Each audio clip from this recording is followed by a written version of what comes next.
Please advise, the information here is very safe. Totally safe. And helpful. Very helpful.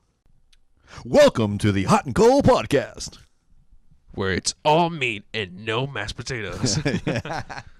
I should mention, we're already recording. 3, 2, 1. Jenna, what's up?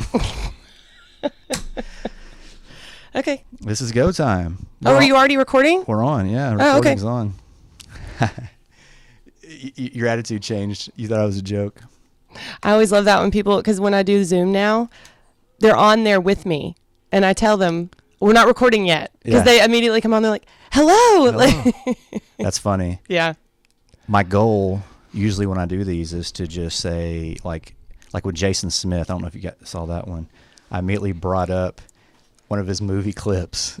So he's immediately thrown off. And I just broke it. The topic of y'all's was really interesting. How y'all, like. Well, he's a quick, witty guy, and those conversations happen fluently. So, yeah. With Joe Zavala, I said 3, 2, 1, go, and then there's nothing, and he's like, what do you want to say? I was like, man, this is awkward. Because most people have never been interviewed before. Well, I'm glad that we're doing this because a lot of the times when I read about doing podcasts, they say do podcasts with other podcasters. Oh yeah. You get to practice with each other and not practicing with somebody who's nervous. Of course, I'm always a little bit nervous, but also followers. It's an opportunity to hear somebody else. Exactly. So appreciate you taking the time and sure, and honestly making an effort to make sure we didn't put it by the wayside. Probably been talking about this since we started it, right? For like a long time. Yeah. And we did a podcast with me. Yes. And we both agreed that it just didn't sound right. I actually came across that recording the other day. Yeah. And I was like, maybe I do need to put this back out again. Hey, I told you then, go for it. What I think I remember was it was noisy. Yeah, okay. Yeah. It was in the Firehouse coffee shop, that portion. And so there was a lot of background noise. Yeah, the people next to us, I feel like they might have been doing a podcast too. Probably. And then the other thing was your jet jacket. Maybe? Yes, I learned my lesson from that one. It was a long chain. It was a long necklace, and it kept hitting against the microphone. And I was like, "What is that noise?" And I was going back through the editing, but now I hardly even edit anymore. Yeah, I just don't. Like I was interviewing a guy the other day, and now that I Zoom, I have the recording. Yeah. And Avery comes in and asks me, "Can she have a snack?" And I look at him and I said, "Sorry, Todd, I'll take that out." And then I was like, "No, I'm not. I'm not taking that out. This is what it looks like." So I'm just leaving it in. So I just don't hardly even bother with that anymore. I think that's great. And I remember thinking actually when we did that it was a lot edited. It was very edited. Yeah. Maybe not. And I think some of the ideas of podcasts are like just casual. And if your daughter comes in and asks for a snack, happens, right? We know more about Jenna, the host. You know what I mean? Yep. And so that one in particular, like I think you were like my third interview. I mean, I had barely done any at that point, and I always like to edit, especially if I feel like the other person would want me to, because maybe there's a long pause or they couldn't. So if it's for their benefit, I'll do it. If it's for mine, I don't care. I'm like. So this one, I don't anticipate editing at all, and I'm going to try to release it tonight. Okay. Because today's a little bit significant, being it is out into the wild day or released into the wild day. Man. Back at it. I don't want to stress that back into the wild too much because it's very important to also stress the slow steps to take to get back into the wild. I'll start off with I've still gone to Don Juan's 2 or 3 times a week. Matter of fact, more because I felt like some of my options are limited since COVID-19 has attacked us. But today they go, here to go. And I, with my mask that I'm learning to breathe through, and I'm like, I don't even know. To go. Like, is somebody recording me? Yeah. Is somebody going to come back behind me and tell me I'm not allowed to do that? I said to go. And then after a second, I go, no. yeah, I'll eat here. That'd be great. And I started doing a little happy dance. I was like, am I the first to eat here? It's 11:15. She's like, no, you'd be like, you're like 6th or 7th. I mean, Don Juan's has seen a few epidemics come through a time since it's been around, I'm sure. Oh, that's a good point. Yeah. I mean, 1950s, I think. Who knows what kind of germs are on all those all those booths in there? The pink tile and the light blue turquoise countertop. Just to be clear, this is not a commentary on their sanitation. It's to show their history. 100%. Ladies and gentlemen, I eat Don Juan's 3 times a week. No ifs, ands, or buts about it. It's, in my humble opinion, a glorified Taco Bell. It's not. The funniest thing I've learned recently when I talked to some of their employees, Grand Prairie, North Side's very Hispanic, very Hispanic cultured. And a lot of folks go in there and they're like looking at the menu like, no tortas, no street tacos, and they're like, no, sorry, we got enchiladas. And they're like, okay, and they leave. I mean, they're not. This is Tex-Mex. This isn't. But it's got that old look and it's got that kind of Hispanic feel, and it's got the very kitschy Hispanic look Yeah. that was very popular, like for El Chico's and like point, yeah. what is that buffet? That was like $4.99. It was over there by 360. Oh, Panchos. Yes, Panchos. Raise the flag, raise the flag. That's all I know. Yes, exactly. I got to tell you, since we're talking here, my best buddy we got a surprise birthday party for him. He's with his girlfriend at the time, who been together since high school. He's like my best friend, Judd Taylor.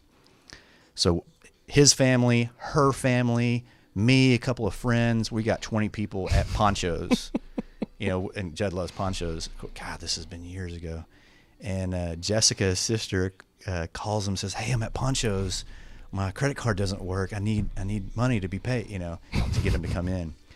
He comes storming. Oh, to get him to come in. That's yeah, yeah. He comes in like, Jessica, what's the problem here? And he looks up, everybody's there. Happy birthday, Judd. It's funny, you reference those stories and the Panchos. I mean, it was bad. I mean, it was not. Oh. Maybe for like a high school kid that was, especially in like an athletics where you can eat anything and as much of it as you want. I was just thinking as you were telling that story, I'm like, $20. Let's see, how much money did he have to bring for Panchos for all those people to eat? Like, $30. That'll cover. Yeah.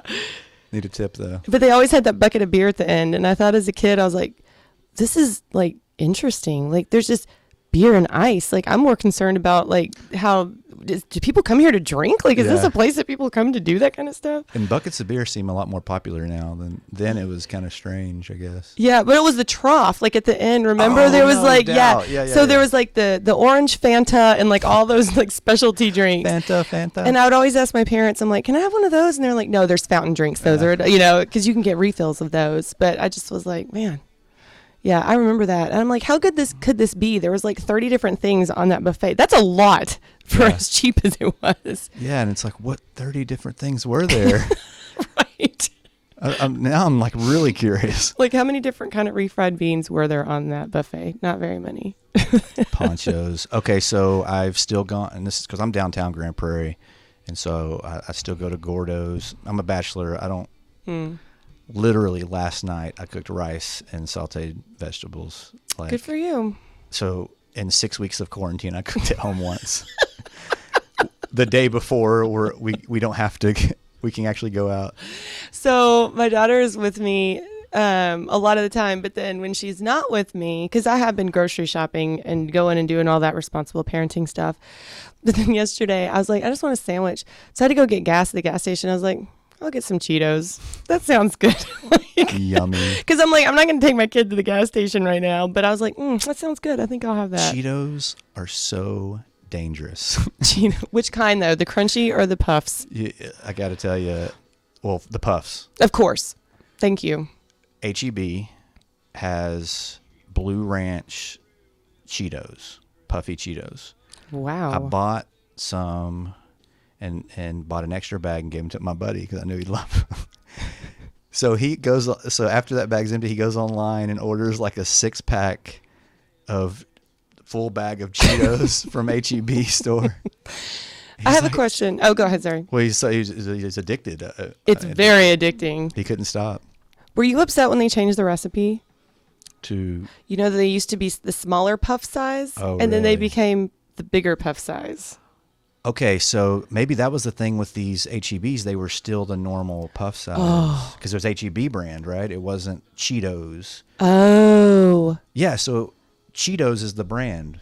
Cheetos is the brand, yes. So this was an HEB brand, so maybe that's where. But I know what you're talking about. They Yeah. totally, I remember one day I opened up a Cheetos bag and I was like, what are these? Did I get some sort of, like, is this like some sort of bad batch? And I was like, what is going on? And they were just bigger puffs and it tasted the same, but there's something about the air to crunch ratio. I don't know what then you've got like layers of cheese on each one of your best. fingers. You're like, nom, nom. The best. Oh, It's like man. it's like dessert. Yeah, it is. Your meal's the Cheeto and dessert chill on your fingers. Well, now they have white cheddar puffs that look like popcorn, but Oh, they're wow. still Cheetos.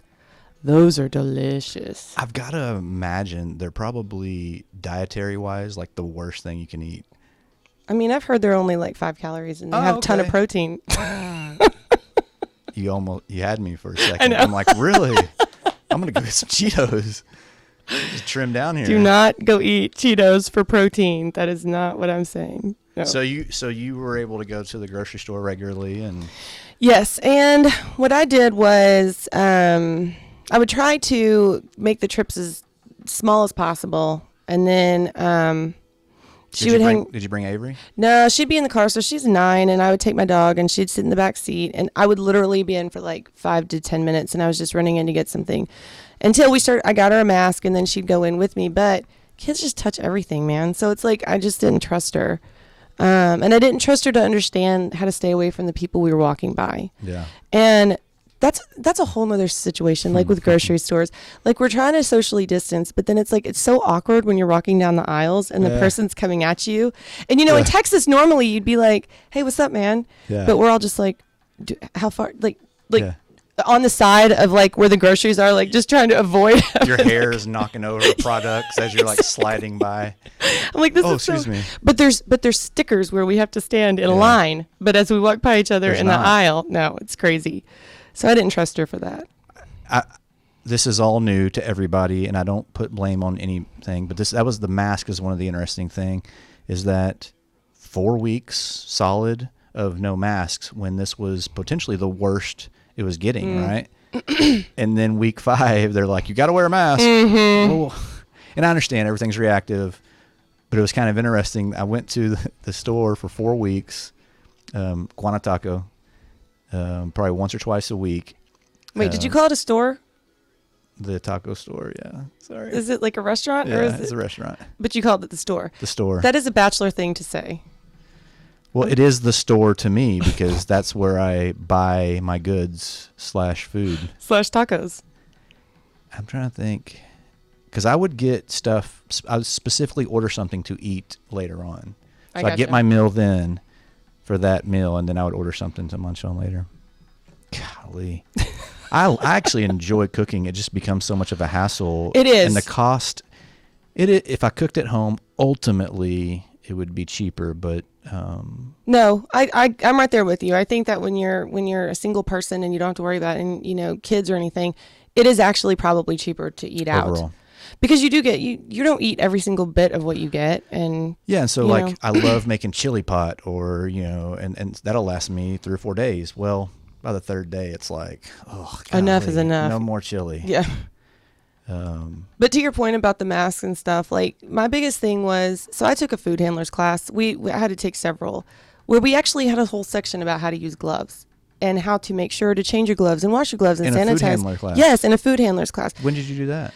When I worked at Texas Roadhouse and Okay. was a employee there, and it talks about how people that wear gloves, and they said this in the food handlers class, tend to think that because they're just wearing gloves that they're automatically more sanitary. Yeah. But you wear them everywhere. Yeah. If you go to, like, if you walk around and you touch your cell phone or you do this or you do that, like, you have to change your It's the gloves. same.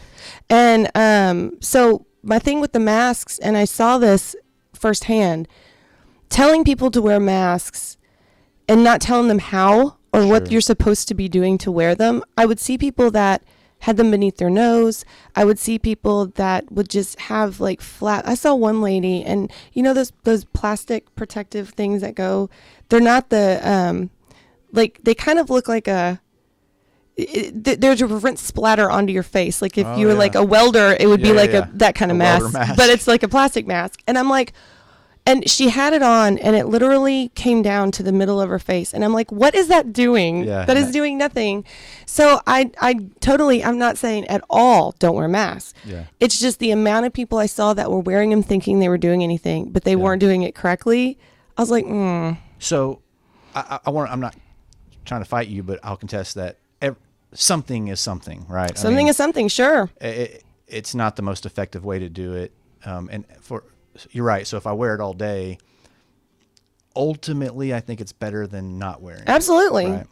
But like when I go to the gas station, well, now I'm to a point where I just keep it in my truck. So when I pull up somewhere, I just pop it on real fast and pop it off. For a while, I would just bring my shirt up, over, walk in. Hey, can I get something? And hold it there for a second. Mm-hmm. And what I see the benefit is if I'm talking to someone and occasionally a piece of spit goes out, I can see it go out. The 6 foot distancing protects that. Of course. Just in case. That's Yes. the one thing Yes. I see. I don't know. Well, I was talking to a nurse yesterday, and she was like, I said, how you doing? And she goes, I'm doing fine. But somebody's asked me the other day, they were like, these masks just really get on my nerves. And she goes, what do you mean? She goes, well, when we sneeze, what do we do? Just sneeze into them? Into it, yeah. And she's that's like, what I was thinking. yes, that's exactly what you're supposed to do. That's why you have it on, to keep yourself from, and I was like, mm-hmm. But see, my sneeze would go here and up and back, up into the sides, right? I mean, that's a powerful poof. I guess Have you it's better- gauged your sneeze Yeah. splatters? That'd be an interesting study. It would be. It would be. I guess get food coloring and wait till you sneeze. Oh man. We need a science teacher on here to help us understand how to do this test. Well, scientists with all respect, I'm not like anti-science, but scientists also have their varying opinions, right? Uh-huh. So they're going to come in and say, yes, this is the only way to do it. And somebody else say, well, it's a good way to do it. But so Yep. that's the big thing with all this, right? This is almost like a nature versus nurture argument, which is kind of what separates America to begin with, right? Absolutely. Especially with this reopening. It's just so cool seeing, particularly this to me, I hope more than anything shows the bias of cable news. Oh my gosh. Because this is to me, the most clear example of bias in cable news. You see the exact same story written in 3 different ways, 2 or 3 different ways. There was one day I remember in the beginning of all this, I don't remember if it was Yahoo or Google or what I was searching on, but literally I scrolled, and it had to have been a search engine because I was scrolling through articles. And on one article, it said, this is how many deaths have happened in China. And then on the direct one beneath it, that were both put out at the same time, it was totally not the same number. Yeah. And I just remember looking at this going, now how am I supposed to know what the truth is if this is Yeah. what I'm seeing? Yeah. The use of words, the use of percentages, the uses of numbers, Mm-hmm. they can always be spun to say what you want to say. You know that 2% of the population is dying. It's like, wow, man, 2%, and 2% is not a lot, but that's a lot of people that's dying. Man, this is crazy. Well, when you find out that 2% of 7 billion people, whatever, you start breaking down these numbers to where it's really, and you compare them to other percentages.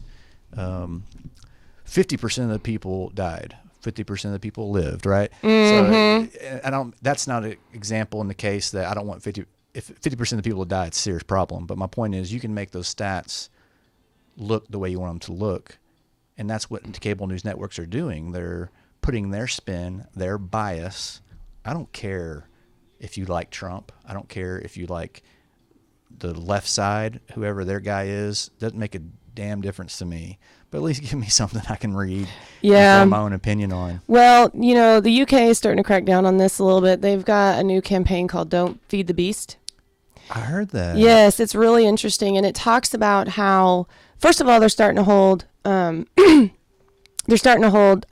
journalists and all these people more accountable for the things that they're putting out there, specifically statistics, because they're like, in a situation of COVID, you have got to stop. Like, if you are a responsible news journalist, like, you've got to stop doing stuff that you're not triple checking. But then the other part of it is how to be a responsible consumer of the information you see and then what you share. Right. So it's about it's like, how do you think critically? I mean, they teach this in high school. I put out something the other day. I was like, we expect these kids to know how to think critically about stuff, but we don't do it. No. One of my guests, Keith Fletcher, has been in audiovisual producing for 30 plus years, and he was talking about his college professor quit teaching because you can't teach kids pure journalism anymore.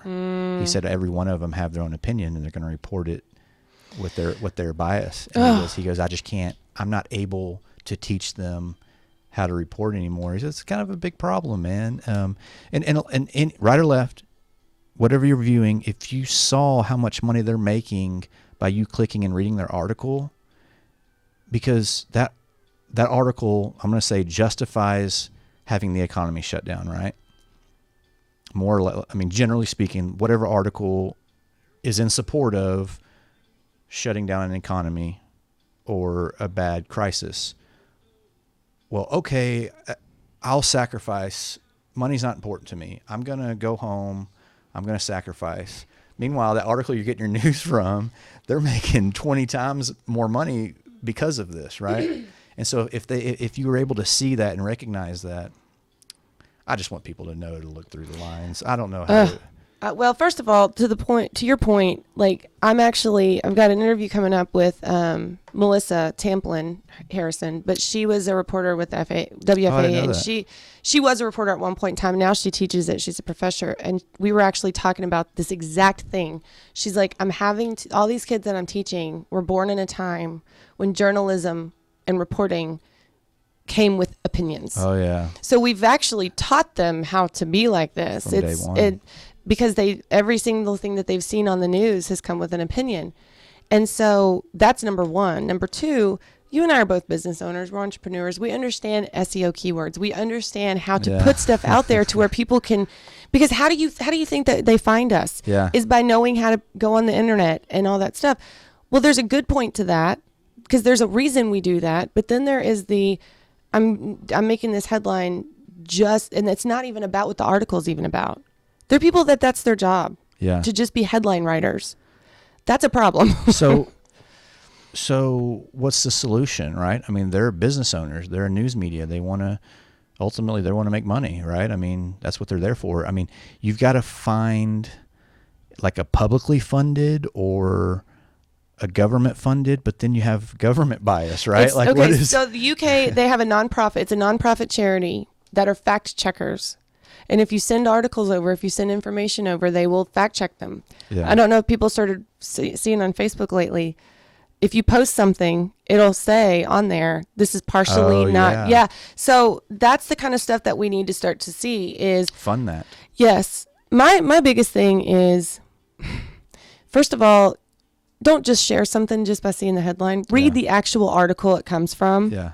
That's a big problem. Yeah, I kind of find that I'm not seeing the difference between a joke and an article. Like if it says, oh no, this happened.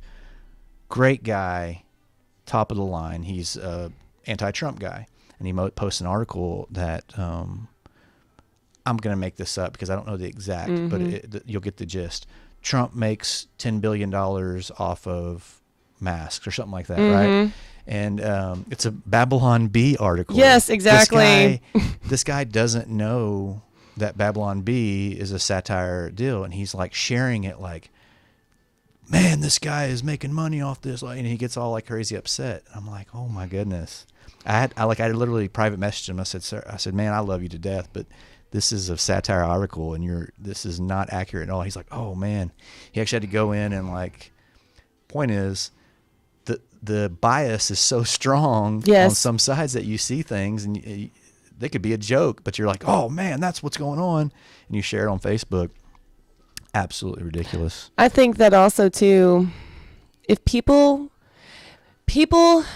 tend to only want to share things that completely support and agree with what they already believe.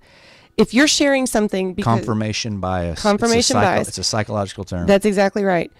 Start sharing things that you don't believe in. Sure. Start sharing things about an opinion that is opposite of yours. Yeah. Your tolerance to be able to hear that should be, how do you get your tolerance to be higher? You read more articles that are not like exactly what you think. And it's not so much that you're trying to change your opinion. It's that you should not only be reading things that only support everything that you believe. If you're not reading things that challenge your thought process, that is not mentally healthy. Nope. About anything. So I'll tell you that one of the reasons I don't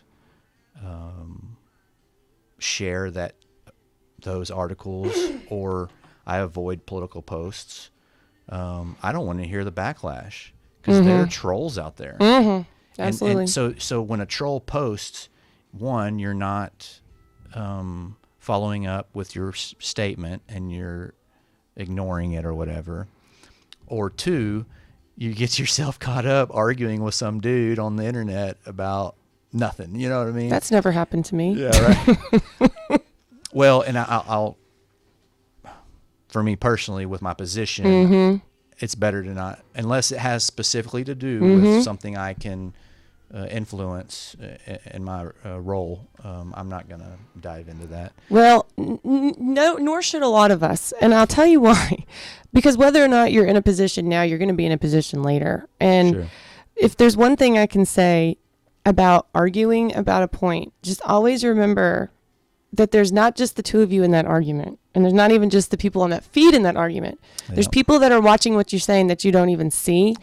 And that's why sometimes I have to take a step back and go, okay, I need to remember who's actually watching or listening to me and what I'm saying. Yeah. And not only what I'm saying, but how I'm saying it and how respectful I'm being to the other person. Yeah. Because then people are surprised when nobody wants to hire me. I'm like, well, look through your Facebook feed.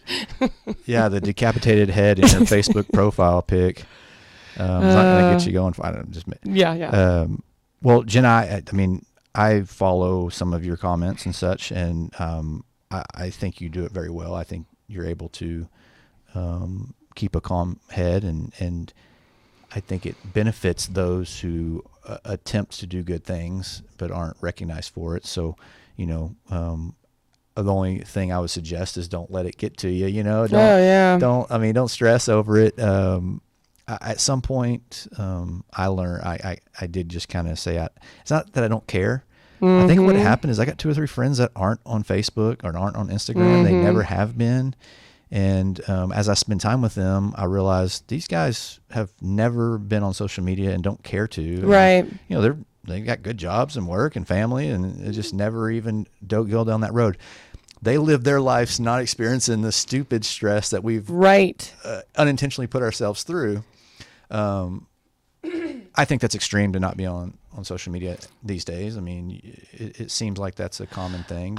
Like last night, I found a guy on a YouTube channel that rapped Dr. Seuss to Dr. Dre backtracks. Social media is not always bad, man. Yeah. Like you have control over the things that you will allow yourself to be sucked into. I challenge anyone who may listen to this to click on videos of puppies for 1 week. Right. Only click on videos of puppies for 1 week. No social media, no sports, no anything for 1 week. Click only on the puppy videos and see how your life changes. And one SGN video from John Krasinski. Because if you watch those, oh my gosh, I cry. Yeah, I'm a little behind. But that guy is so likable anyway. And he's so good at it. And he's got that kind of witty, kind of smart banter almost, where he can say something and joke, and he's joking, but you're almost questioning whether he's joking. And well done. He started off with Michael on there, right? Yes, he Has he had did. him back yet? No. No, he said Brad Pitt on there for like a second and Robert De Niro, but like I actually watched a video with guys critiquing like why is that video so powerful for us right now? Because it has like he had like 20 million subscribers in like 2 weeks. That's unheard of. It's ridiculous. And see, well, it's John Krasinski though. Right, that's what they're saying. As an aside, I would like a job where all I do is talk about other YouTube videos. Right. Like that is my entire feed. But that's what they were talking about. Is it's we're watching Jim. Yeah. We're watching the looks that he gives and all that stuff. We're familiar.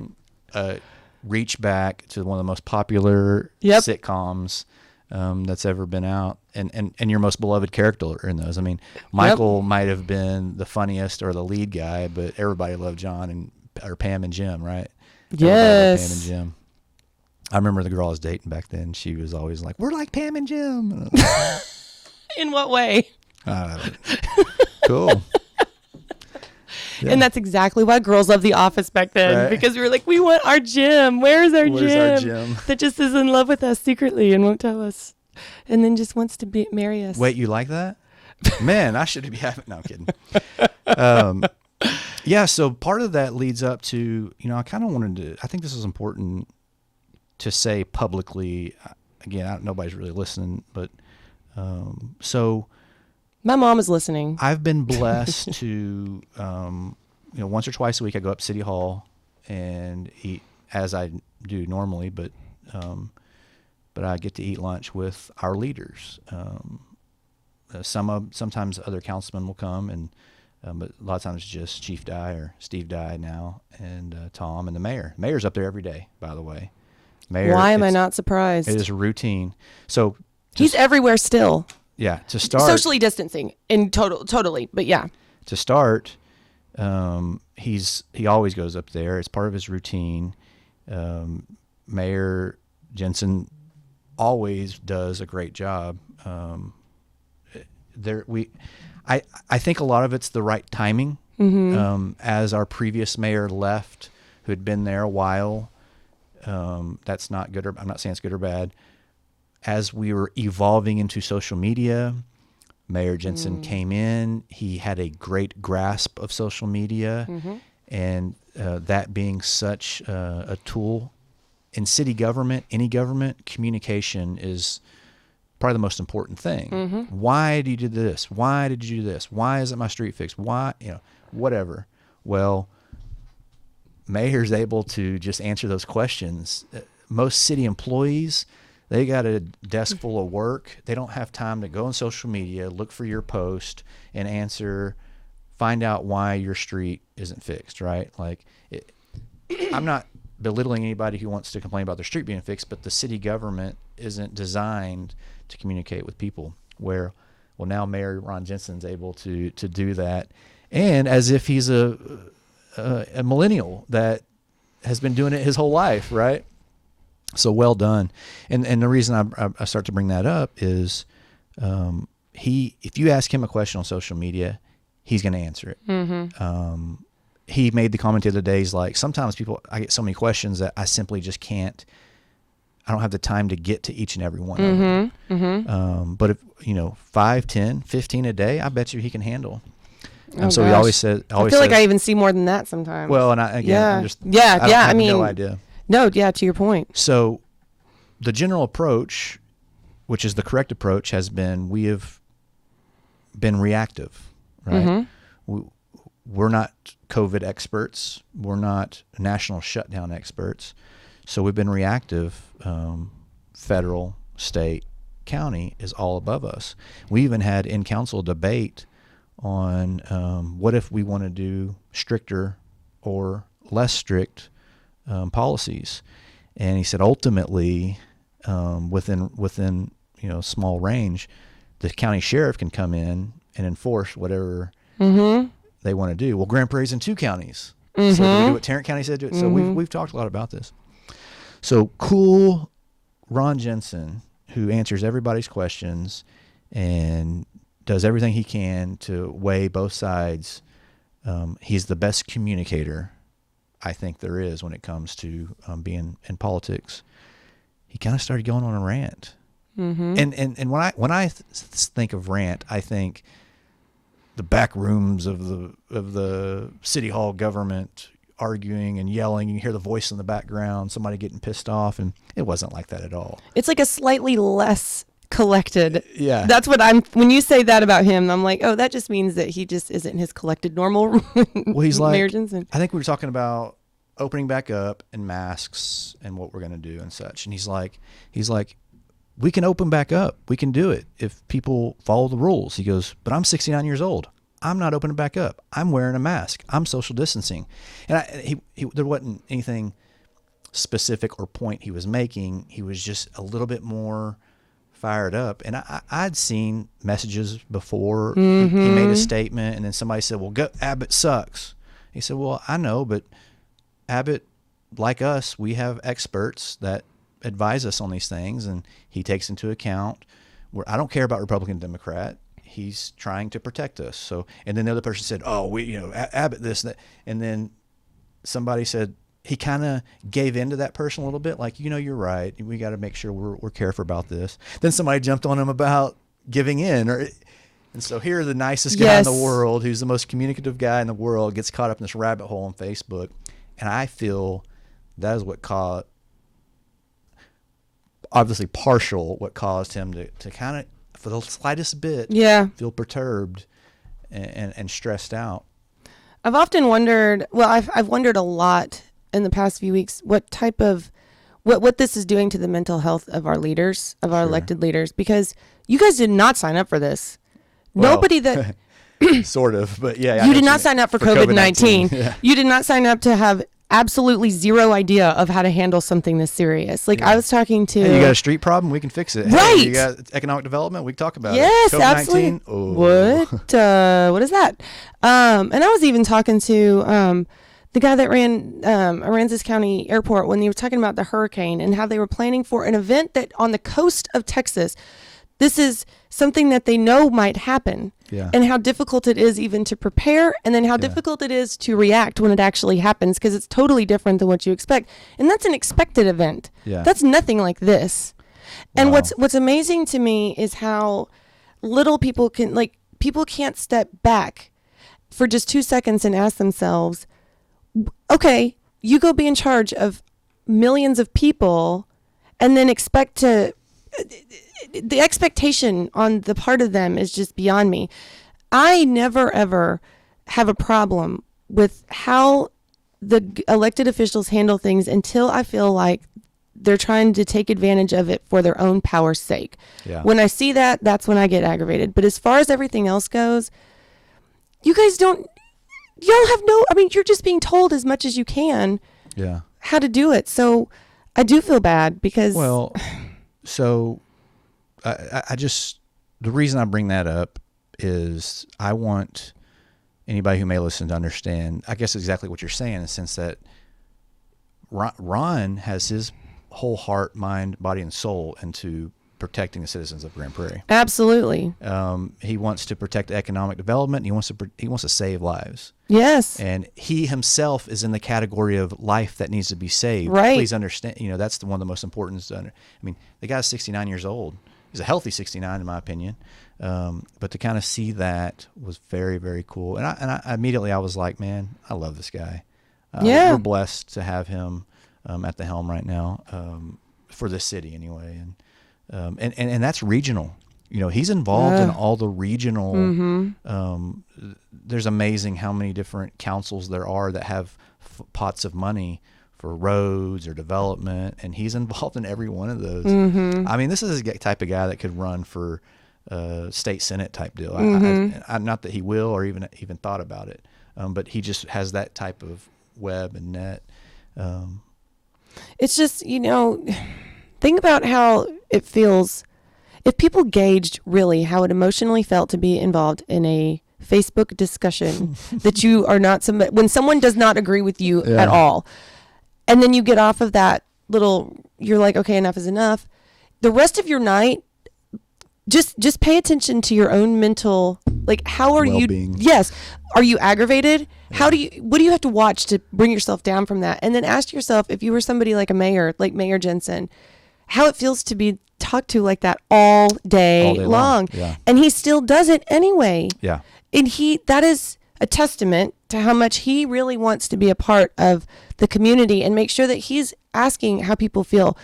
Please don't take advantage of that. If you're a citizen of this, like no other mayor gets on Facebook and engages with people the way that he does. That is a blessing. So just talk to him with respect. Yeah. I don't want to say use what your mother taught you type deal, because some people weren't taught that, but politeness, courtesy goes a long And I'm going to tell you right now, way. Mayor Jensen does not expect everybody to agree with him. In fact, he expects everyone to probably have a bunch of different opinions. So it's not about disagreeing. It's about how you talk to him. Yeah. And or anybody, you know? Hey, how are you today? Hey, how are you today? How are you today? Yeah. Yeah. Seriously, same sentence, Yeah. same 3 words, different ways. Yep. That's why we have emojis. So here I've actually started to become less of a fan of texting for the first time ever. I've always almost preferred it.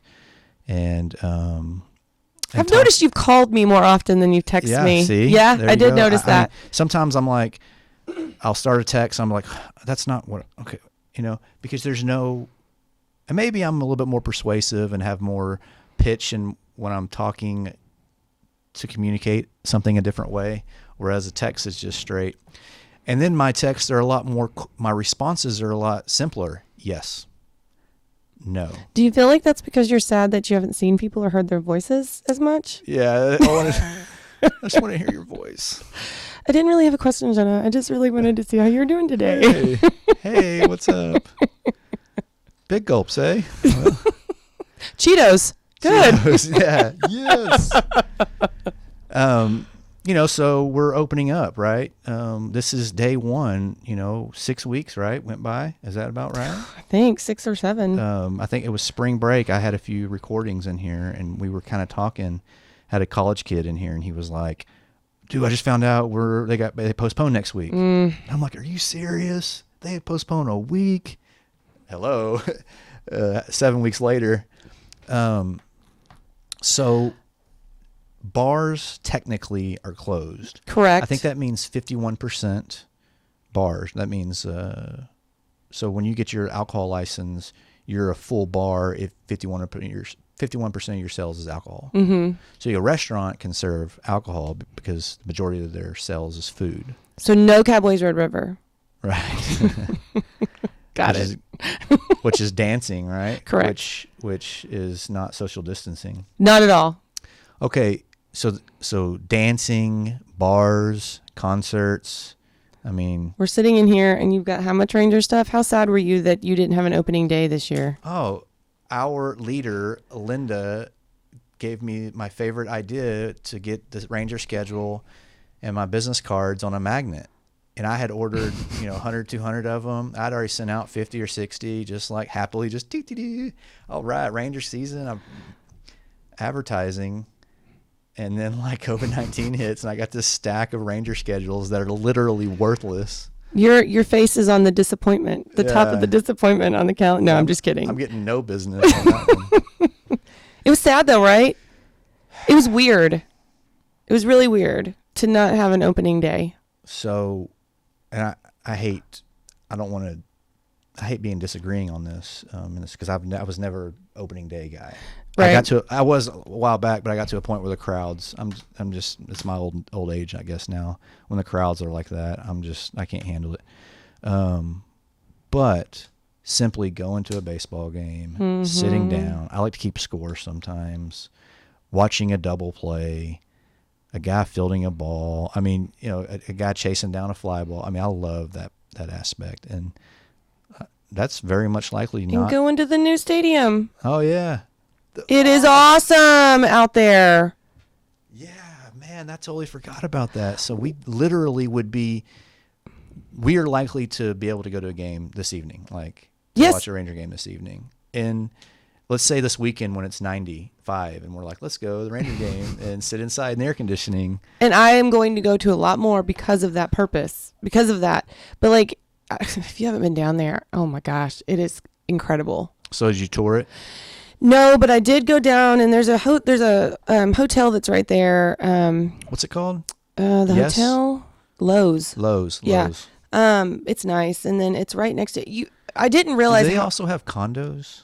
I don't or is know. it just the hotel? I don't think so, but they do have a tunnel where you can go from the hotel No to the way. Ranger Stadium. That's cool. Which is awesome. Yeah, that will be used. Oh man, that I miss. And you know what? I don't even miss the opening day. You know what I miss? I miss the pictures of the opening day that show me that I'm missing out on opening day. Yeah, right. And I'm like, oh man, I missed it this year. But look, it's spring. There's John from high school having fun. Man, I wish I could have a tailgate at 11 o'clock in the morning. As you're showing a house or Right. editing a podcast, like Right, exactly. trying to make a living. Man, what do these people do? They get to. What have you been doing while that is something that you wouldn't normally have done otherwise? This is not a question for me because I really, I don't do much. I work a lot. My city hall extracurricular activities gives me my social aspect of my life. Church gives me church. I haven't been going to church. Oh, Easter.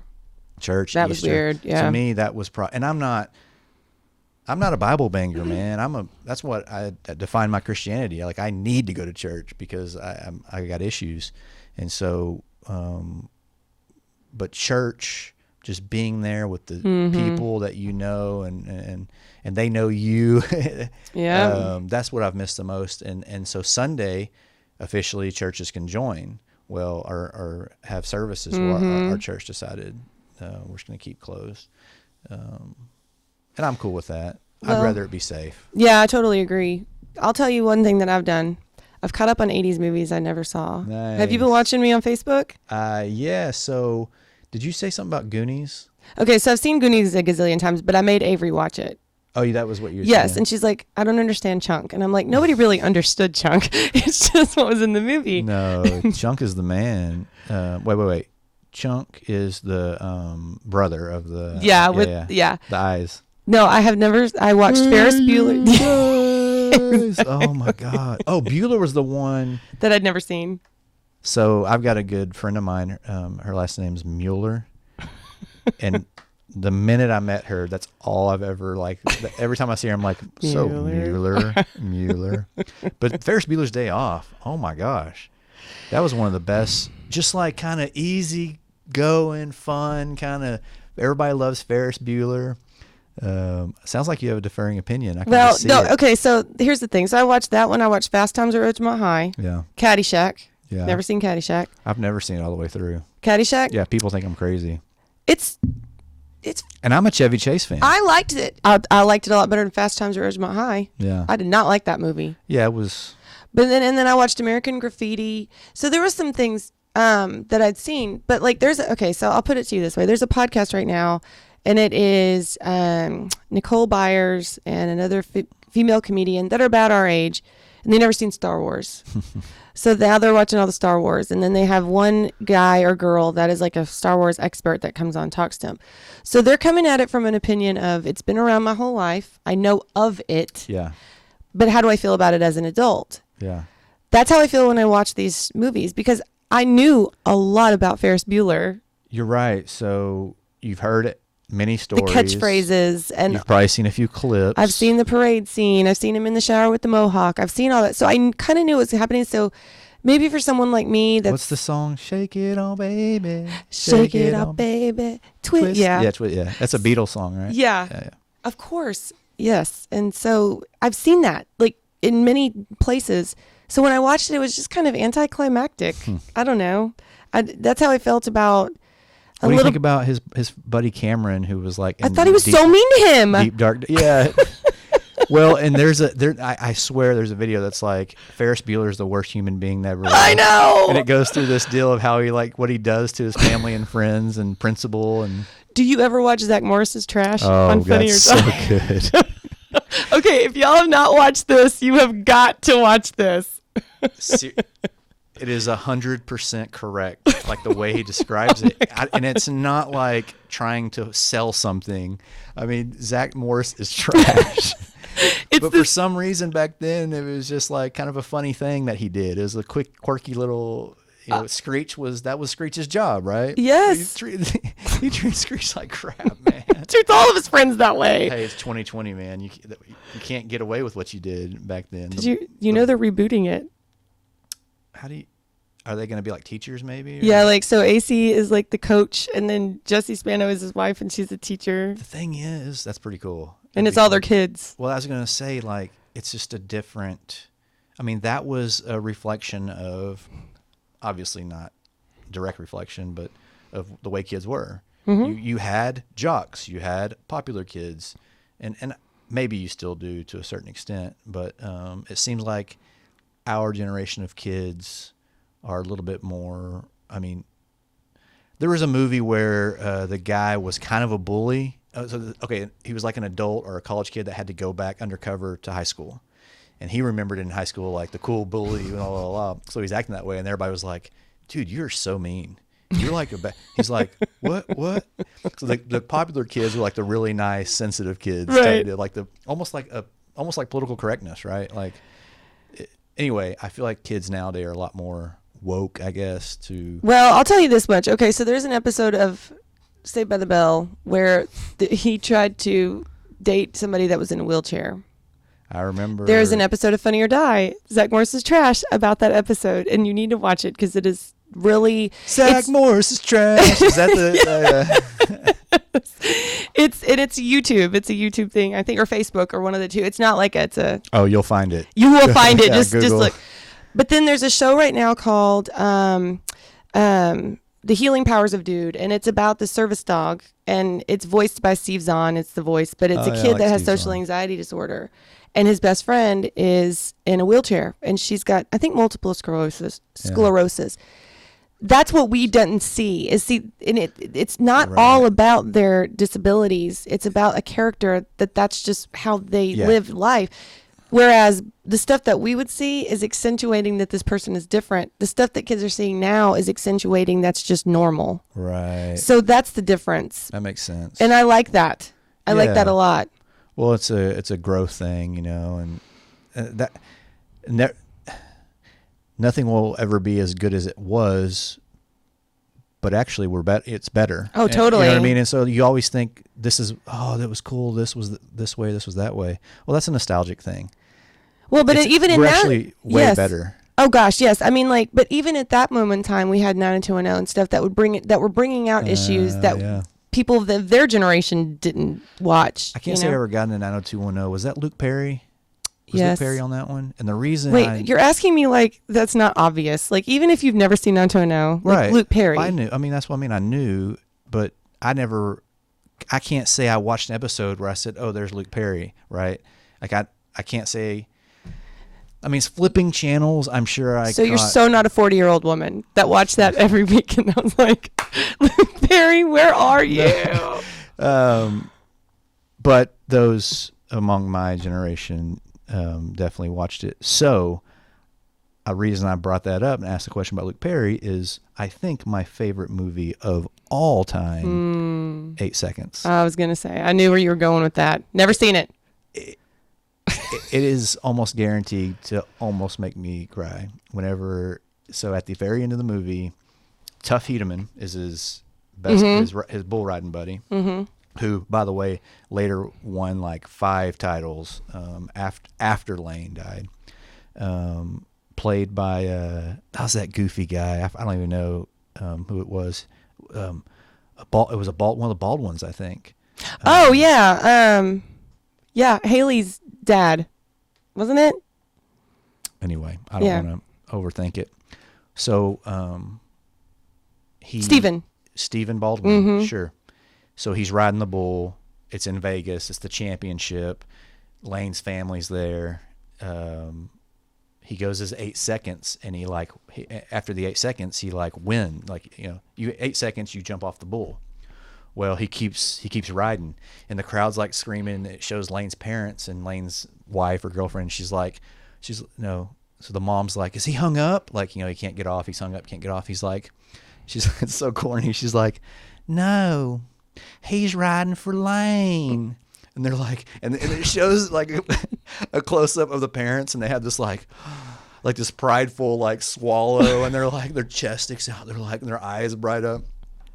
Anyway, so Baldwin, Tuff Edelman, just like riding this bull, and that's pretty cool seeing. It's got to be somewhat live. I don't know how they filmed that. Maybe it wasn't Baldwin.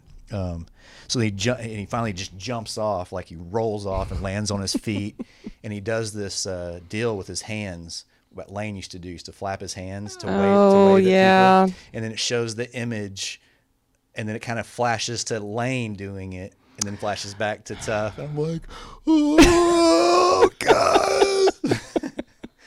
I could see how that could get to you, though. Of all the like emotional movie things, it's like the bull rider movie, the toughest thing to. Anyway, great movie. And the thing is, it's probably the most corny, worst accented acting of any movie because they all draw that Southern accent that they don't have. Right. Kind of like Rudy. Sure. See how Rudy at the end like got to see, and that's the difference between men and women, because when you were going with 8 seconds, I was over here thinking of Pure Country. Okay. Because that's what gets us. So no, in the feels. Not that 8 seconds doesn't. Sure, I've not. I don't think Pure Country got me emotional. Not that I can remember, but I absolutely love the movie. Oh yeah. Well done, and it incorporates George's kind of cool attitude. He's always been that kind of. Mm-hmm. He was Dusty, like. Literally, he played himself just with a different name in that movie. And even though it was a corny country movie, man. Give me corny country any day of the every week. Day of the week, especially where he's the one writing all the songs. Like, yeah. When I watched it the other day, and at the end, I was just like, he loves her so much. He loves her so She invited him home from the bar, right? Yes, she did. I mean, well, she felt bad because her boyfriend beat him up. Punched him in the nose. Yeah, I love that because he's kind of a celebrity, so she. That makes me think of excuse me. Well, I think you got my chair. Yeah. May I drink you a bye? When he says, "May I drink you a bye?" in the song, that reminds me of that him kind of being drunk and nervous, and that's what he did in that movie. He kind of just walked out to that dude and. Tried to stand up even though the guy was 2 feet taller than him. Have you seen American Graffiti? I don't think I have. Okay, so there's a scene in there where like... I'm gonna write that down, actually. Oh, it's... Dazed and Confused is a much better movie in terms of... That's one of my top favorites. Okay, so it's the same kind of thing, only it was made in the 70s, set in the 60s. Okay. So same, Dazed and Confused. But like, so one of the 12-year-old girls just hops in the car with this guy that's like a hot rodder. And I'm like... In what world is this okay? Yeah. Like I could not all I could think when I was watching it is this bothers me so much as a 40-year-old mom. Yeah. I can't and I talked to my parents about it and they were like, but that's how it was back then. I'm like, that's how it was back then. That's exactly why hitchhikers, so many people like, because they're just trusting, like just hop in the car. That is, look, I'm guilty of it, I'm sure. I know. But that is the worst excuse for stupid things. Like it's just how it's always. That's the way it's always been. Yes. What? Well, okay, so let's change it. The exact reason. Right. It's like, I mean, that wasn't. Hey, let's get serious. Racism, segregation. Right. Wasn't that long ago. It wasn't.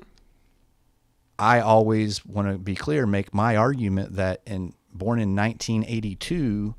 There was not segregation. I'm not saying that racism doesn't exist. I'm not saying that people don't treat people of color differently. None of that. I'm just saying in my life, a black person, a Hispanic person has always been no different than anybody else, especially growing up in a city like Grand Prairie, as diverse as Grand Prairie. And so, anyway, point is, 20 years before 1980 was 1960, just 20 years right. where literally we were segregated. And here in Grand Prairie, it was segregated. Yes. And it's like, well, that's the way it was always been. Well, we changed that. Yeah, just like the 12-year-old. Oh, with a man. hot rodder. I'm telling you, like when I was watching that, all I was thinking of, this is why Ted Bundy and all these guys just had so many hitchhikers that they abducted all the time. Yeah. Because this was the attitude. Bundy, Manson, never mind. I'm reading a book on Charles Manson right now. Which one? Well, it's actually called Chaos. It's so Helter Skelter is the book written specifically about the case and all the details by the prosecuting attorney. Well, this is called Chaos, and it's about the CIA involvement. And without going into it, one, it described a lot of what happened. Like, I never read about what happened. I just knew Charles Manson as this crazy dude. Crazy stuff, super wicked.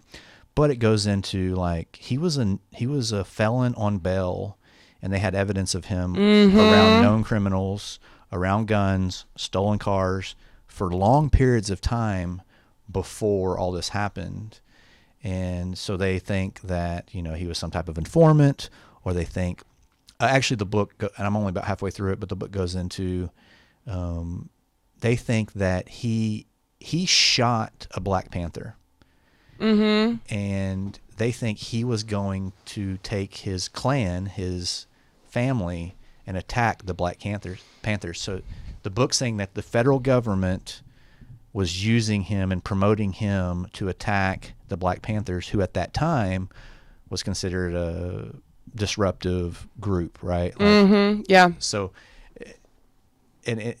what sucks about the book is he's going so much into, then he said this, but he didn't say this before. Now he's saying this, and this is what, and I'm going, okay, first off, who was he again? And this is 20 characters that he's talking this about. So it gets real loose. But it's still just, this one's on audio. I try to read, I'm trying to read more. And in order to do that, I'm including audiobook into the mix. Yes, reading is important as far as reading with your eyes, but like really the reason you read is to get the information out of the book. Yeah. So I listen to a lot of audiobooks. We drive around a lot as real estate agents, and you drive a lot around, as other things. That's what I did last time I showed houses on the way. Well, yeah, exactly. I actually did a Facebook Live video where I talked about, I downloaded the Jenna Hatmaker, the new book by her, but I hadn't downloaded an audiobook in 2 months. Because I haven't driven anywhere. Yeah. It's hard enough to catch up with my podcast because that's where I caught up with all my podcasts. But like, the one that I read about Charles Manson is from the perspective of one of the girls that testified against him. Way. And that was really interesting. Oh. Yeah. So I don't care. I want to talk about it for a quick second. So sure. This is very general. So the dude basically found a way, and I don't know, I kind of feel like he might have been funded by the government the way this book kind of goes, but like he would get, the people who he had kill others, because Charles Manson didn't kill anybody. No. He orchestrated this. Correct. Whole thing. Yes. So he had like a high school football all-star quarterback. He had like a beauty queen from high school. Like these weren't just like, I'm sure they had bad family backgrounds. That's right? what this book highlighted was especially the women. But it's not like they had bad family backgrounds. I'm going to reach and get my water. Oh, no, you're fine. It's not like they had bad family backgrounds and were ugly and were failures. Like they were like well-to-do people. No, but they were teenage girls that were really, really young. Like the girl that he was doing that wrote this book was like 14 at the time. Yeah. And her parents, they were right in the middle of the flower child movement in California, where all these parents were taking drugs all the time. Yeah. Oh, yeah. So her parents were like these open, having drifters come in, and like they were always doing drugs and stuff. And so they weren't paying any attention. Didn't even matter. No. So it was like he would, I think the main thing was LSD. Like they would always trip on LSD. And he made the point that he basically got to a point where he would say, hey, I want a large cola from this store. Mm-hmm. And they would they would literally drop what they're doing, start walking to the door to go get him a cola. And he'd be like, no, you don't have to do that. And just to gauge his ability to tell them what to do. Mm-hmm. And they talked about it was like constant orgies and all the time. Yes. That was a big part of it. I had to get out of that because, I'm sexually pure now. So I got tired of doing the orgies. So, well, there's only so much of all that you can. Boy, I was straight up going to save you from what you were just about to say. I was going to go, oh, isn't that nice? Nice? That could be careful. That's going to be cut out and somebody's going to think that's what I do. That really is a total joke. Like that is not. But it does get into all that in the book that she does too, and it's just gross. It's gross. Like when you think about all the things that, like, did you see what was that movie? Once Upon a Time in Hollywood, with Brad Pitt and Leonardo DiCaprio. A lot of people, if you've never seen it, you wouldn't think it was about the Charles Manson murders, but that's exactly what it was about. Really? Yes. Okay. So, well, it was kind of halfway about that, but then it gets into, and see, the reason I even knew that this is what this was about was because I'd read that book. Otherwise, I wouldn't have even picked up on it. Yeah. But he and Brad Pitt's character ends up stumbling into that little ranch that they all stayed on. Yeah. And Yeah. just the things. Yeah, and that guy I'm that reading it right now, and I can't believe I don't know the name of the ranch. The By ranch. the way, the Yeah. drummer for the Beach Boys was right in the middle of all that. Oh Yeah. Did you ever read his biography? No. So that's a totally interesting documentary. Really? Yes. I needed. That's what fun thing about reading is I'm starting to take notes of side stories that I can get into. Very cool, man. It's fun. Well, that's the example. That's one we're reading. Yeah. Charles Manson is a figure. Right now. Well, why is he a figure? Oh, Charles Manson was a killer. Actually, he himself wasn't He's a killer. considered one of the most prolific serial killers in history, but Yeah. he's actually never killed anyone. Never Or killed he anybody. didn't at the time. I don't know if he did before or whatever. But Sure. But he's definitely responsible. He orchestrated it. I mean, I'm not Yeah. taking that away from him. But, and then, and like I said, that's the issue. I hate this. I'm finding out so much information, and then I'm going through these parts of the book where it's like, come on, dude. You're he said, she said, he said, she said, he said, she said. Now I don't know what we're talking about. I don't want to I don't want to not finish the book because of it, but. Oh, there's been times I've not finished a book because I'm like, enough is enough. I can't take this anymore. Like, when are we getting to the end? Readings for nerds. Readings for nerds. You know, like Mindhunters. Do you ever watch that on Netflix? No. Okay, so Oh, that's the serial FBI. killer. Mhm. Yeah. I It's need to based see on that. a book. Well, I loved the show. I read the book and I was like, oh my gosh, this guy Really? talks about himself all the time. And I was like, this is not why I wanted to read it. So I just stopped reading it because it just wasn't interesting to me anymore.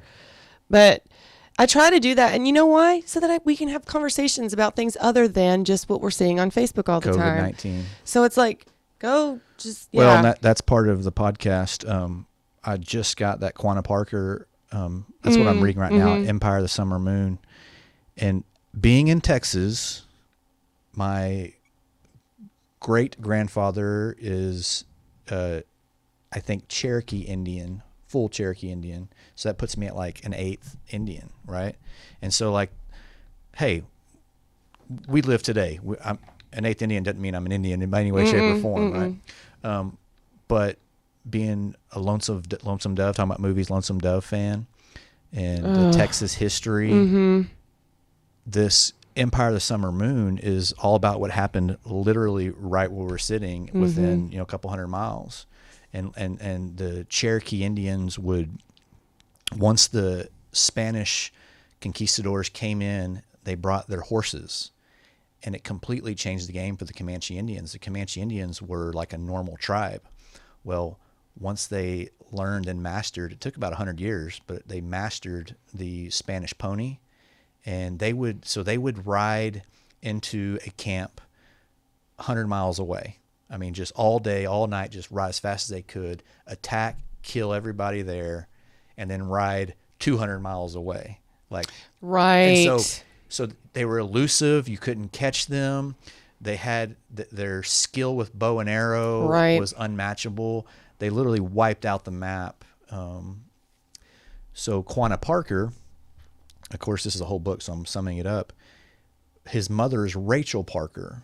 The Parker clan settled in, let's say, southeast Texas, right? Kind of on the edge of the piney woods. They were in Texas. They were basically giving away land, and half the clan was out farming. The Comanche Indians roll up and they're like, "Yo, give me a cow," and they're like, "We can't give you a cow, but we'll give you this." And they're like, "All right," and then they killed everybody and took Rachel and her brother. Oh wow. So Rachel ultimately, over a few years, became Comanche Indian. I feel like I've heard the story a little bit about her. Yeah, she almost immediately married one of the war chiefs. So she's this white girl. She marries this war chief, and I think even at one point she got saved and then recaptured. Not enough. Yes. Not enough time to re-assimilate to white. Yes. But she got recaptured. And this is so cool. And so, of course, Rachel and the war chief have a son, Quanah, and another son. And I don't want to get too far into it because it's all interesting to me. But a couple things. So ultimately, one of the Kit Carson, who is the most famous Texas Ranger, finds this camp of Comanche Indians. Well, the way the Comanche would work is they would cause disturbance so that their women and children could get out. Well, the disturbance didn't work the right way. They ended up taking off. The Texas Rangers, who were so eager to kill Indians, just saw Indians and fought and killed what ended up being just kids and women. And at that time, it wasn't that bad of a thing, just because Indians were so savage. And I'm not saying what's right or wrong. I'm just saying that's what happened. Well, Rachel Parker was a part of that. Oh. This is Quanah Parker, the most famous Comanche war chief to know, his mother. And they found her. They brought her back. Some guy was like rewarded. Wow. They've got a picture of her in Fort Worth at a photo place. She's like got her boob out, milking a baby. You know what I mean? And she looks. I mean, she's rough. You know, she looks like a big old Comanche woman. And so I think I'd seen like this picture. I'd seen that picture throughout my life, and just thought it was some old picture of a Comanche Indian, whatever. Maybe it was iconic, maybe it wasn't. But now that I've read that book, it means something to you. And then that's the thing with this picture I just got. I'm going to hang up. After reading that book, I look at that now as like, that's iconic. I mean, this is so. Right. So, the end of the story, Quanah Parker goes on to be the last Comanche Indian to give in. I mean, so Texas Rangers ultimately, I don't want to say gave up, but at one point the Texas Rangers got pistols, and that was the big push, and it helped Texas continue to settle. Now these bands still remained. Quanah Parker was one of them. The Rangers would still fight and protect, but they weren't like an all-out assault. After the Spanish Indian War, bluecoats, after the Civil War, after the Civil War, the U.S. sent United States troops down to finish off the Indians, and that's when Quanah was finally caught and put into a reservation. Then he lived to be almost 90. In the early 1900s, he had a large family in a reservation in Oklahoma, and like he was a community member and leader of the whole thing. You just hear the name.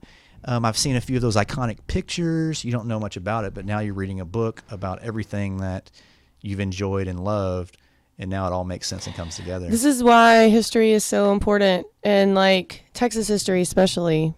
Very fascinating. Texas history is just really, really interesting. Unlike anywhere else, right? It really is. Six Flags, that incorporates an origin of 6 completely different countries, and none of that includes the Indians. I know. I mean, it's just like, it's nonstop from like, probably 1400. I mean, it's only 600 years, which that's a lot of years, but it's not like that happened over 2,000 years or whatever. We I interviewed a dad of a friend of mine, and because he was a history teacher back in the day, and we were talking about, he's like, well, you have to understand, Texas is the only state to have ever been its own country.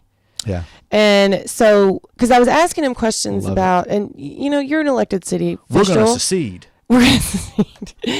You're an elected city official in a very large metropolitan area. I don't know how much you even understand about how like all of the different municipalities work together. Yeah. And but I asked him, and he goes, a lot of people don't understand it, even the people in charge of a lot of things. And he goes, because it's so convoluted, like the Texas Constitution, he goes, the United States Constitution was written so much more clearly and concisely. Okay. The Texas Constitution went back and forth, and this and that, we're a state, we're a nation, da-da-da-da-da. He's like, and a lot of people in Texas, he's like, and don't get me wrong, this guy's like Texas all through and through, like Texas pride, but he's like, a lot of our leaders back then didn't know how to write a constitution. So it's just interesting because I started asking questions when I started seeing like county commissioner stuff come out with all this COVID stuff. Yeah. And I'm like, I'm glad we're bringing that back. That makes a lot of sense. well, because I'm like, I remember one conversation I got into, and Jeff Copeland commented, and I knew that he didn't know what the county commissioner had said just like 10 minutes earlier. Yeah. And I was like, how is it that he's making decisions and not telling any of the local city officials? Because Yeah. I knew that y'all hadn't been told. And I'm like, where does the county fit into all this? And then I'm like, why does the county have so much power? And then I'm like, and where does that fit in with the state? Yeah. I didn't understand it. And so hopefully we'll be interviewing Rodney next week to kind of ask a little bit more questions. So I can touch on a couple things, and we've recently learned a lot of this. One, the term local authority is quite significant. A sheriff, for example, really does have ultimate authority. That's not the right term, but the sheriff has just as much authority as anybody else.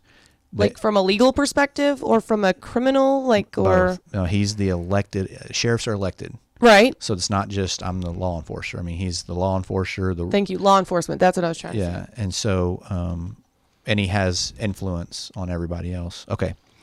So this is interesting. Dallas, Fort Worth, Denton, Weiss, even, maybe not Weiss, but Denton County has zero need for a county.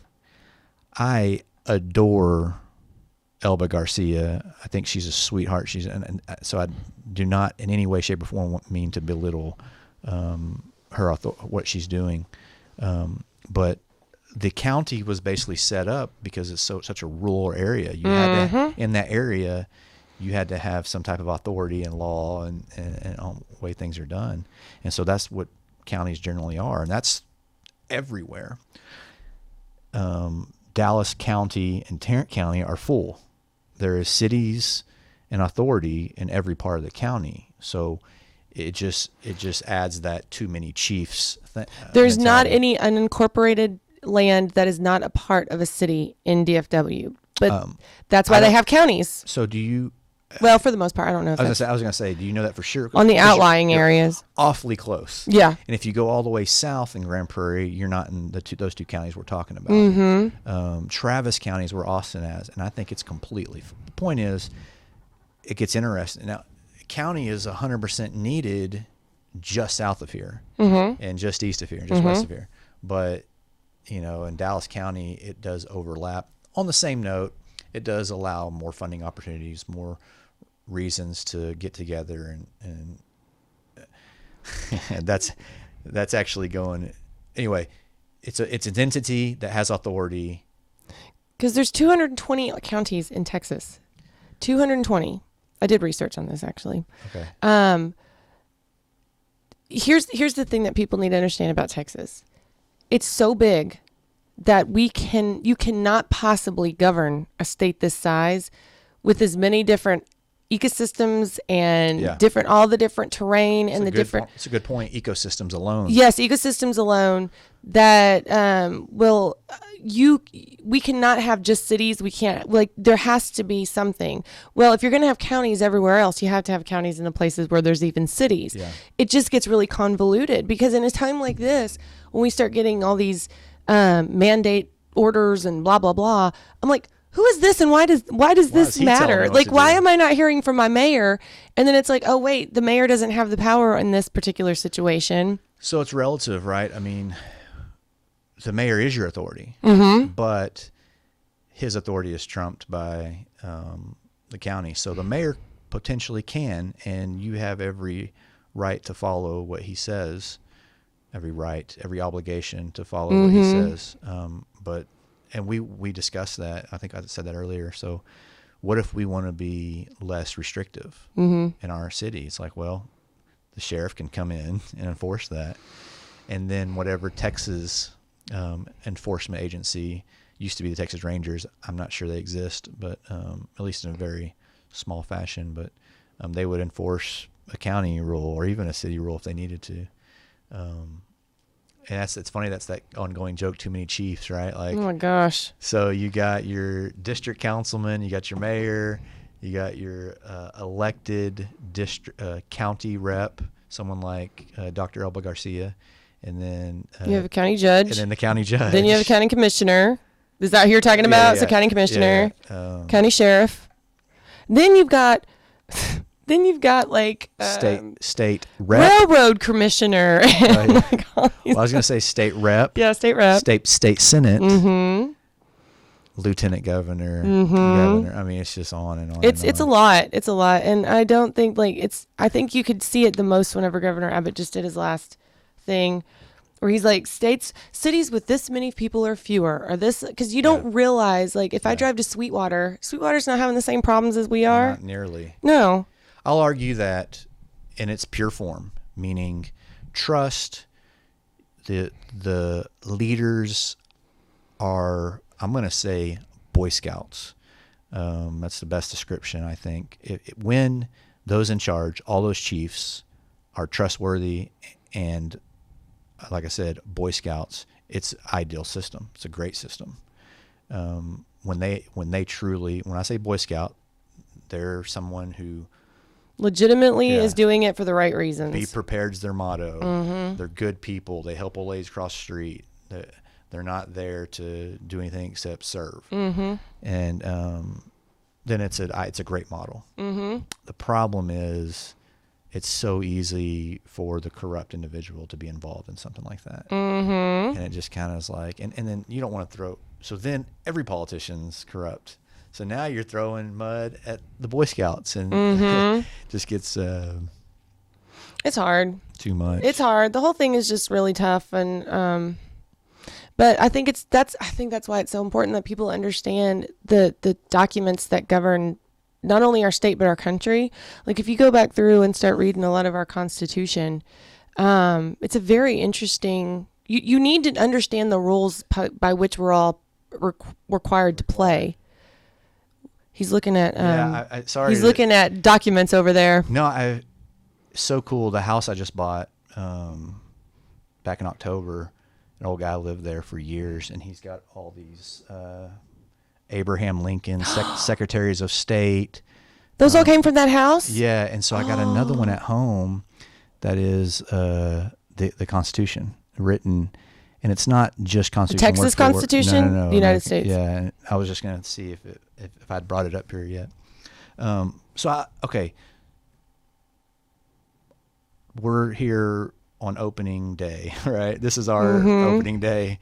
So I want to say very clearly, and I hope that you are encouraging and supporting that 25% capacity, right?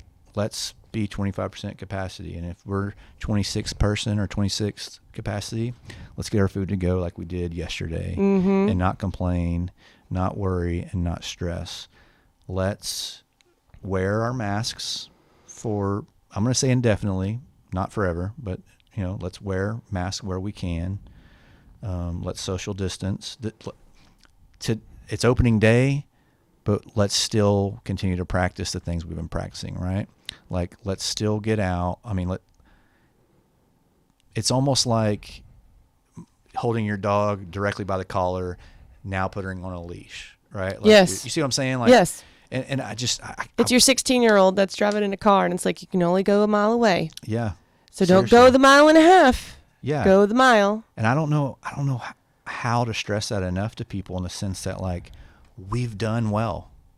We don't have too many people that are going to die.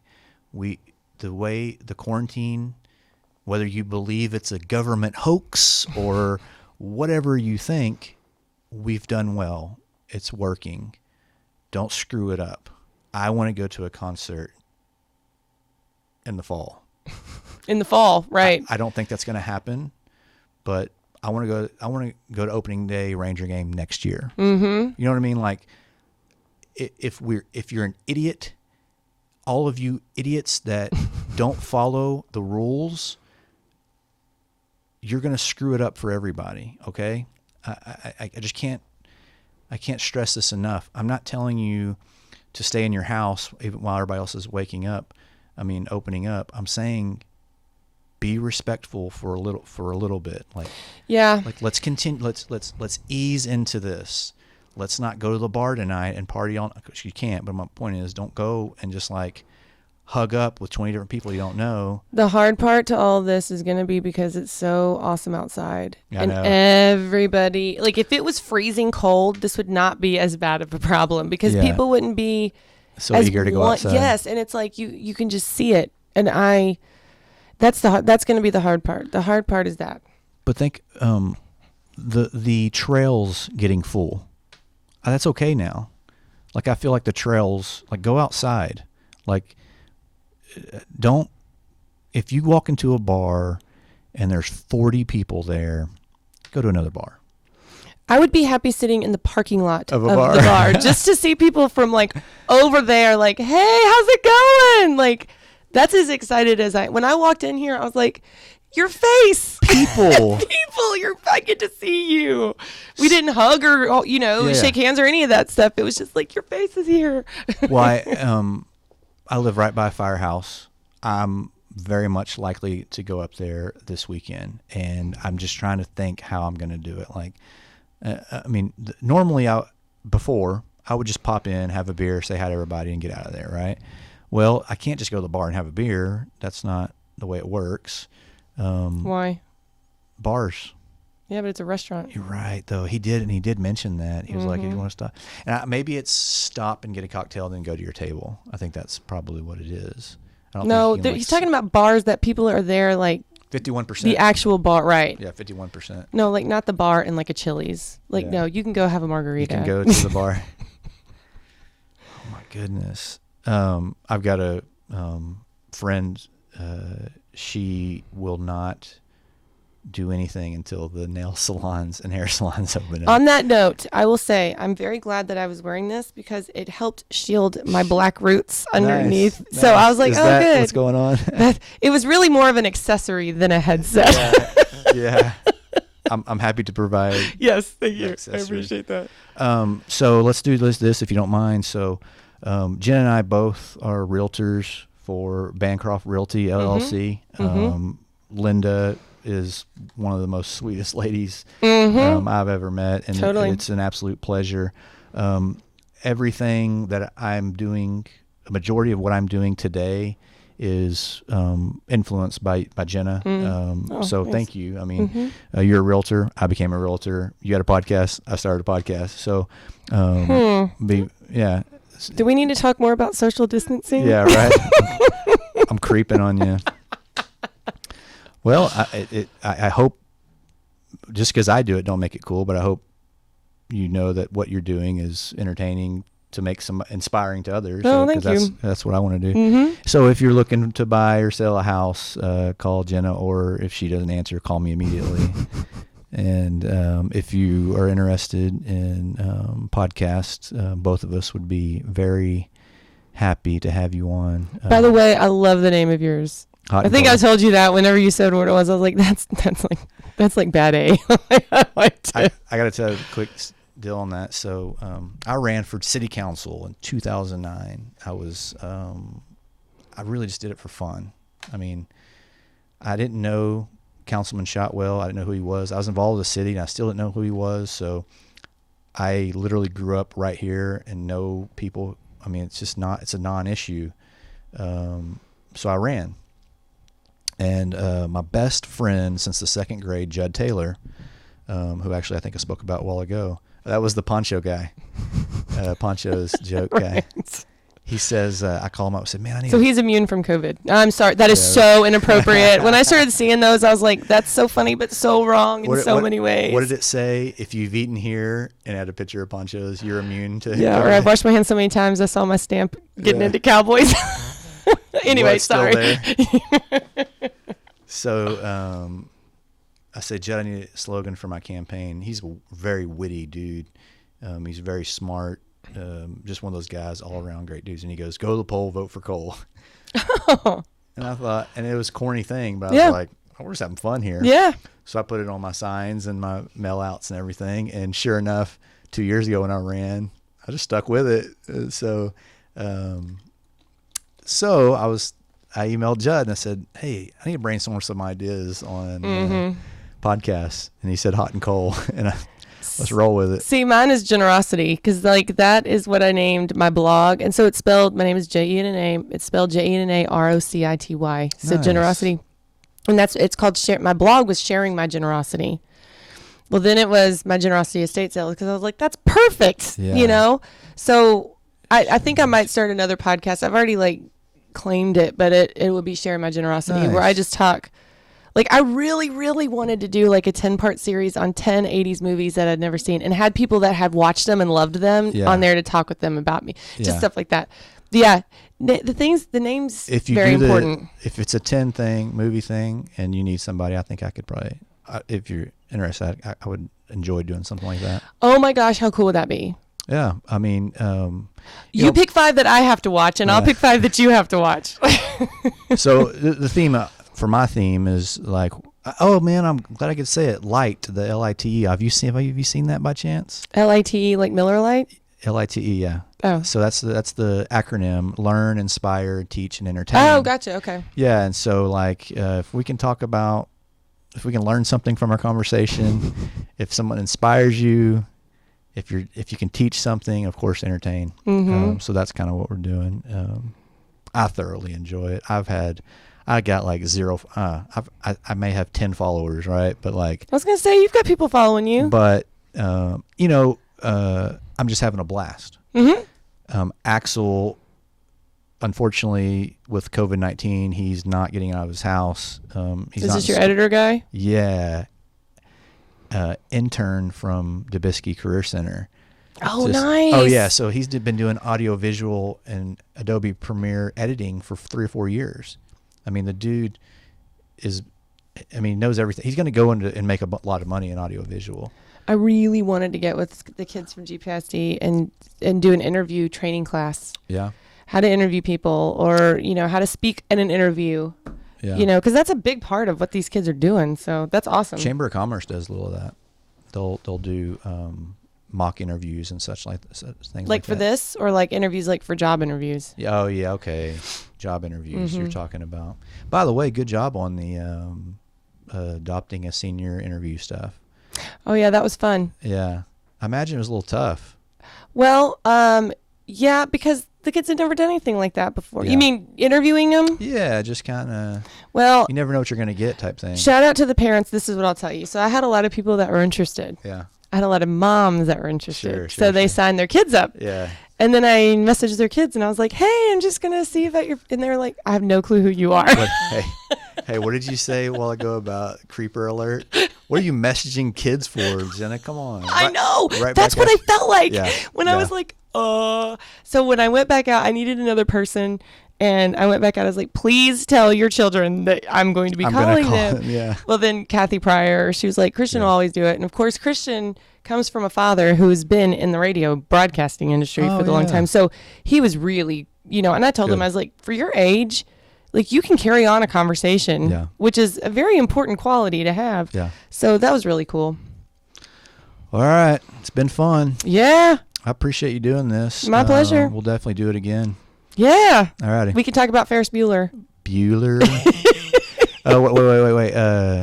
My sister, I'm going to say sister-in-law, baby cousin Tracy, but that was Friday. But the girl said this in the movie. She's like, well, my friend's brother's ex-boyfriend's wife saw Ferris Bueller at 23 Flavors last night and said he was really it was that brothers, sisters, friends thing, saw Ferris. And it's like she planned on doing that just to protect her buddy.